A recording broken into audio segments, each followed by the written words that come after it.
مشاهدينا الكرام، مرحبا بكم في قناتنا الأخبار 24. الملك محمد السادس يبعث ببرقة خاصة لرئيس جمهورية الجزائر عبد المجيد تبون.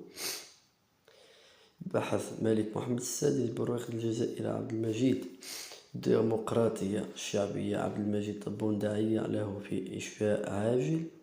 ومما جاء في برقية الملك فقد أبنت بحمد الله وشكر الله مختبئ كل الشعب الجزائري الشقيق اليوم الأحد عن نمثلكم للشفاء.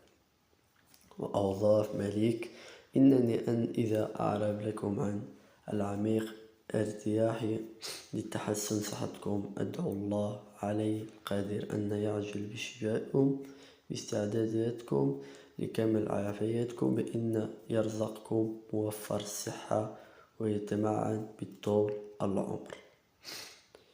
إنه الحقوق الإنسان الوزير برقية خاصة من الملك الرئيس الأمريكي جو بيدين. رابطة كتبت الطلب بمناسبة بمنح البيع كتاب مدرسية بمدرسة خاصة خلال موسم الدراسي المقبل.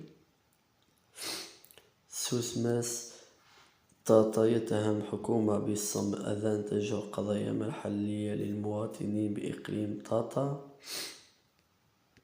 إنه عبد المجيد الوزير تقنيات السفيفية والتواصل هل نخدم الصور الاجتماعية والعنوان العربية حقا المواطنين. مساعد حول استعدادات لكأس عالم كرة السلة. والسلام عليكم.